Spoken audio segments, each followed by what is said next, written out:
Okay, so we just had UFC 312 wrap up. I'm sorry I sound like a fucking transformer, as Strickland likes to call them. I kind of am ill at the moment, but we still got to talk about this, alright? This card was interesting, my boy DDP got it done.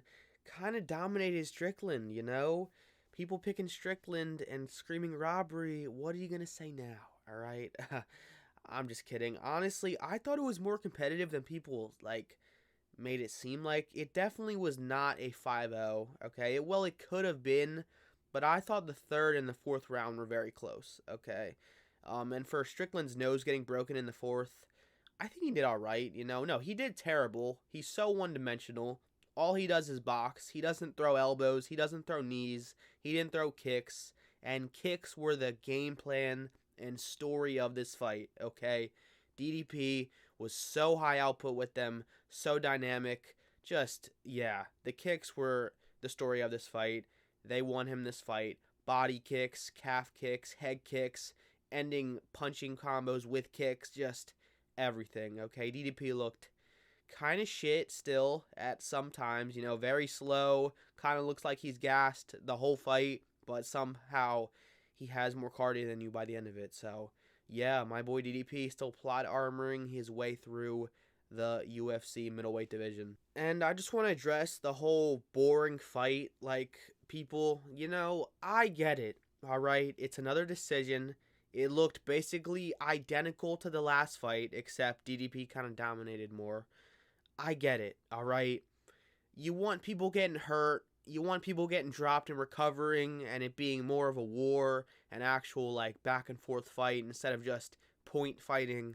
These guys are really good kickboxers, okay? Strickland has the best defense in the whole middleweight division, all right? If not the whole, not the whole UFC probably, but Strickland's defense is insane, okay? It's hard to hit him clean. This is the style matchup, all right? We didn't want this fight, so I guess we can't really say y'all asked for this, or I can't really say it, but man, I didn't see it, I didn't think it was that boring of a fight. I enjoyed it. High level chess match, high level kickboxing. Strickland's nose got fucked up. He almost got finished in that exchange, DDP was rocking him at times, sending him back towards the cage. Yeah, not really that back and forth. I can understand not liking the fight, but I don't know. It's a weird one because the style matchup is just so weird and close and similar skill level to where it's always going to be razor close competitive every single round. So it's that kind of fight. And obviously, we'll never have to see them fight again. It's 2-0 Dricus. He won the first one and he won the second one. All right. Rivalry over like it never existed. I knew it was going to be. I was going to make a whole video predicting this fight in depth, but then I got really sick, so that never happened. But yeah, UFC 312, fun. Let's break down the whole card now, fight by fight. Starting first with Quaylen Salakid, I don't know, knocking the fuck out of Angel Jubli. Jubli, no, bro. This was rough. One punch, man. One punch, bro? Come on, Jubli. He just got fucking domed, alright? He got rocked really bad, right on the temple. Got sent down bad. I understand the ref jumping in, but it was an early stoppage, okay? He instantly was up on that leg, trying to get a double leg, trying to get him down so we could recover on top. And he might have done it, He might have done it, okay? I don't want to hear it, okay? He's India's only chance. We got to give him as many chances as he can have. So, in my opinion, an early stoppage. But, it doesn't really matter. Jubli, you're not getting far. Dude, you got rocked. Oh, it's just one punch. That's such a bad look. There's not much to talk about here. Jubli got fucking embarrassed. Good knockout from Quaylen. Next, we had Jonathan Mikulev beat Kevin Doucette for 3 rounds straight, all right? Maybe he lost the third one, and I picked him, right? I just want to say we went 9-2, boys. The best I've ever done on picks, all right? 9-2. Yeah, I picked a lot of underdogs that not many other people were picking, Not to flex, but I picked them, all right? I picked them, okay? So, I knew Jonathan was a shit striker, but I guess I knew wrong.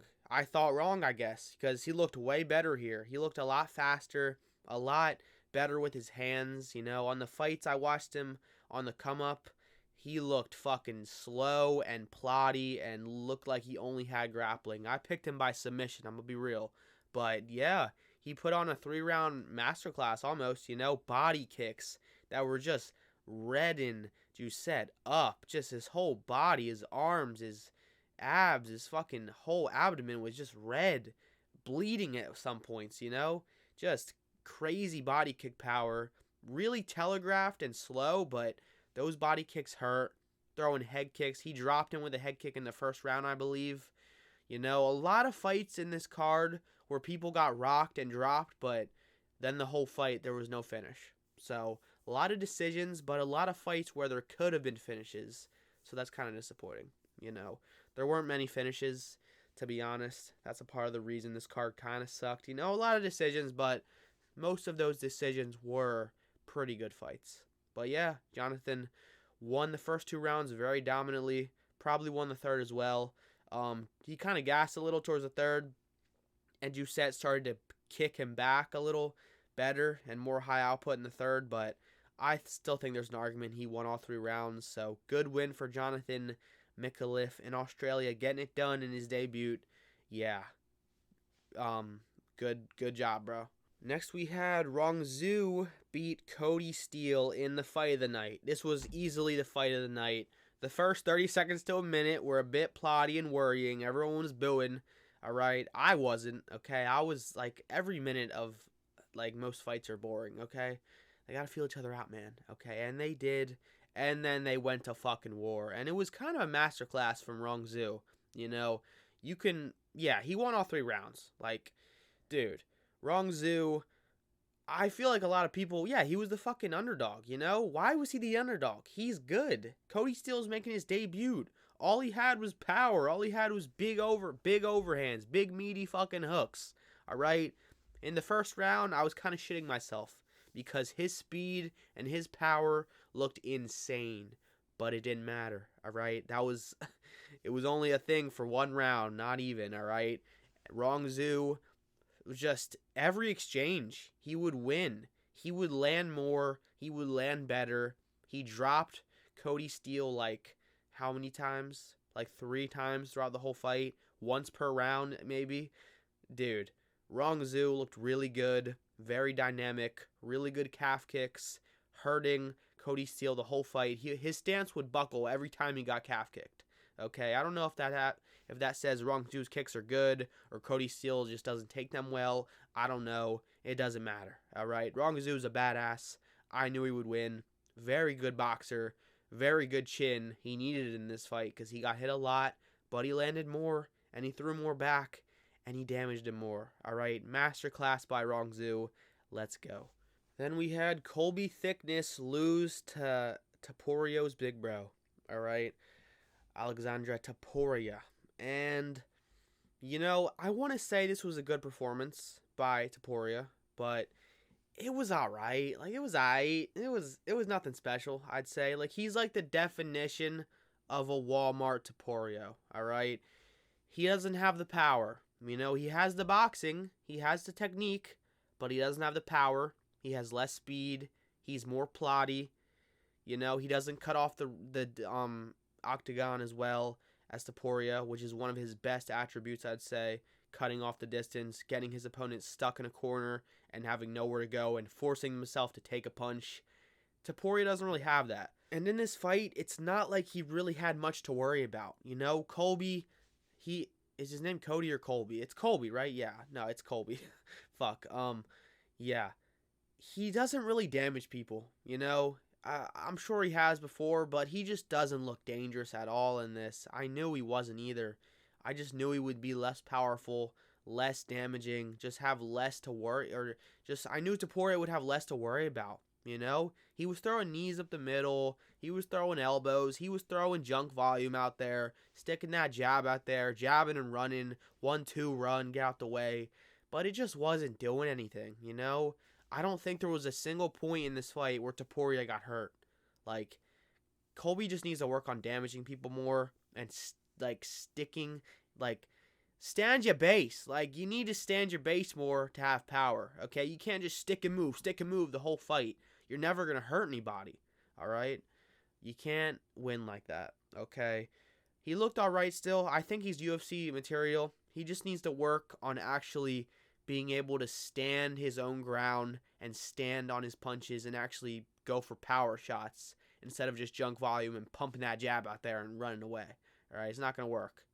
You didn't damage him at all, kid. All right? You let Volk down. All right? Topuria is now 2-0 over Volk. Fuck, man. He's about to be 3-0 with his rematch coming. Fuck. Oh, okay. It doesn't matter. Let's move on. Then we had Wang Kong beat Bruna Brazil to ruin the momentum of the card. This fight fucking sucked. Very low output. Terrible. I'm moving on. Then we had Tom Nolan beat Borshev. Vyacheslav Borshev by unanimous decision, I believe. Yeah, very, very good fight. All right, this was very high output. Nolan almost darced him in the first.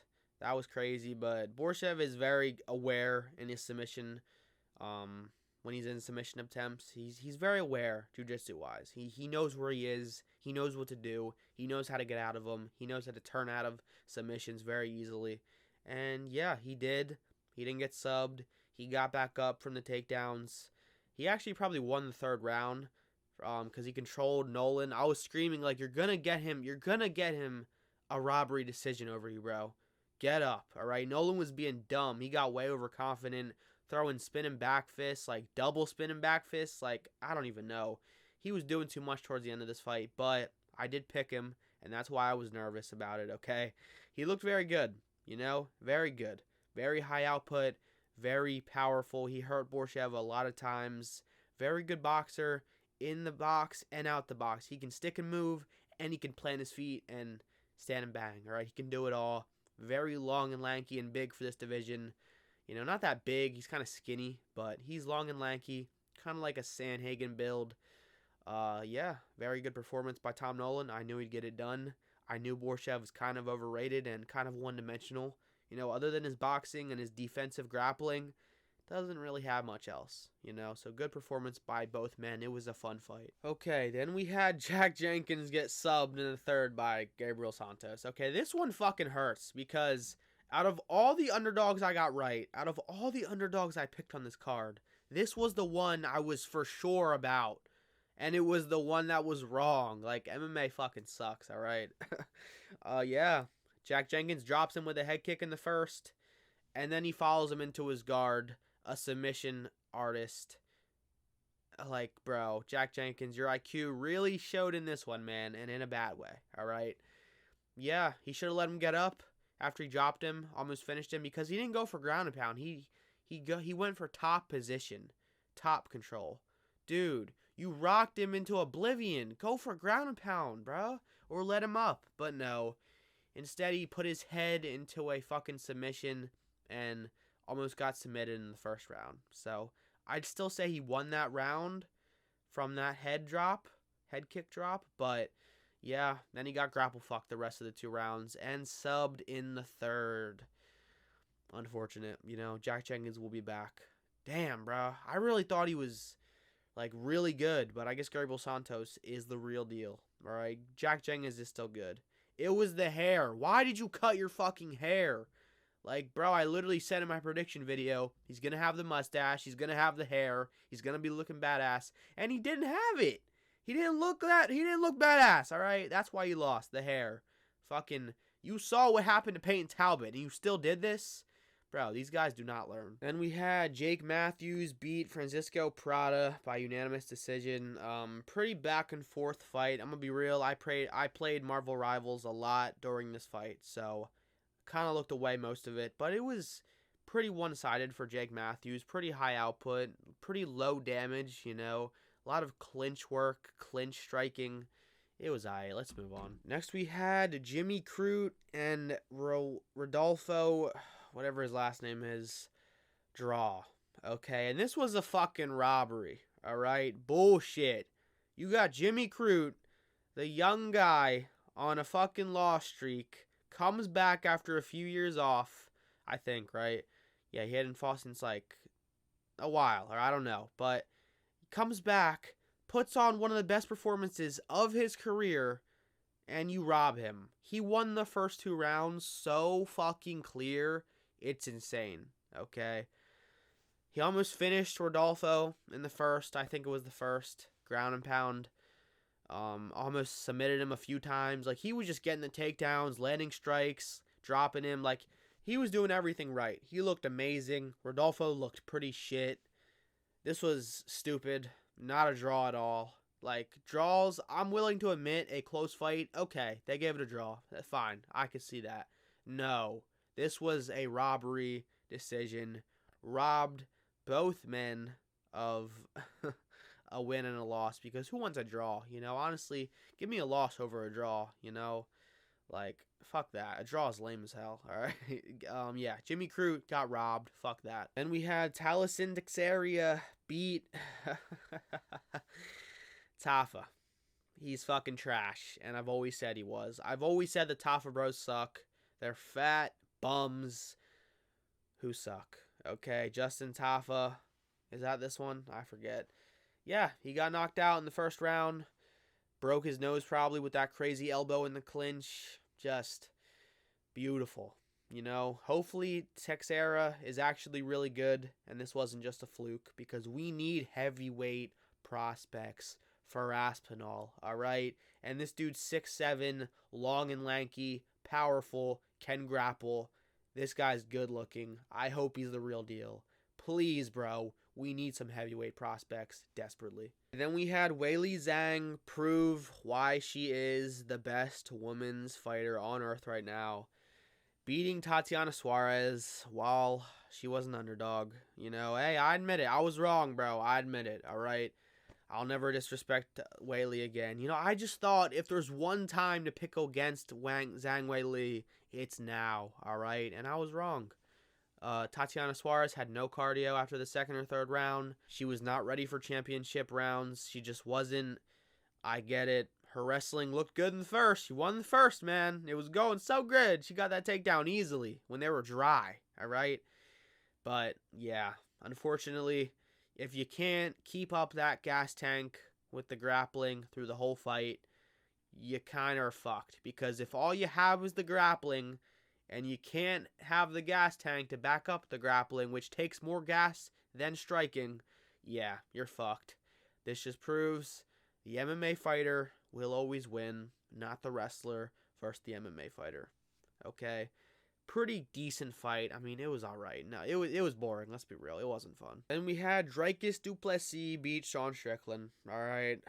Sean Strickland is probably out of the title picture for a couple years now, at least. He's going to need at least a good, strong 3 names win streak in a row.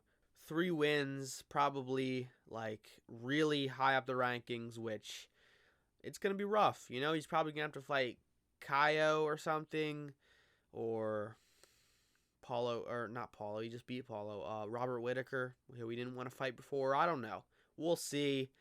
I doubt he ever gets a title shot again, because he doesn't risk it enough. He fights like he has no chin. Bro, you're tough. You have a good chin. Throw, bro. He didn't do shit in that 5th round after his coach told him to. Just disappointing. But Dricus, on the other hand, did not disappoint, alright? I expected the finish because I thought that he would just figure him out more and push forward more and not be scared to get finished, because especially with how Strawn looked, I think Dricus should have pushed for the finish a bit more, but I understand. You know, you'd rather keep that belt than rush forward and get dropped and finished randomly, flukily. I get it. It was an alright fight. Not as boring as people said, but not the best. You know, another decision. Dricus, that's 2 defenses, bro. If he gets like 2 more against good names, if he beats Hamzat, he might just be the middleweight GOAT, alright? I'm not trying to be that guy, alright? But Izzy's run kind of sucks. Marvin Vettori twice, Paulo Costa, robbery against Robert Whittaker and Romero. Dude, I think he passes Izzy if he beats Hamzat. If not, then if he beats one strong name after that, like Nasruddin or Kaio, he passes Izzy. He's the best middleweight of all time. Well, I guess Izzy's not the best middleweight of all time. It's Anderson, I guess. whoever you want to say. I don't really care. Anderson's records suck. Like, he lost 10 at the end of his career. He's not the middleweight GOAT. I'm sorry, bro. All right. Izzy is. But only because of his dominance and his KO over Alex Pereira. That carries it. But yeah, Anderson Silva has barely any good names to stand up to that, okay? And Izzy does have good names. Like, he beat Robert legit one time. He beat Alex Pereira brutally one time. He has minimal losses to very high levels of competition. He's the middleweight GOAT, all right? Izzy is. I don't care. I stand by that. And Dricus will be soon incoming, all right? Hope y'all enjoyed. I didn't. I'm sick. I'm going to go to bed. This card was all right. I had fun, I guess. I'll see you guys in the next one.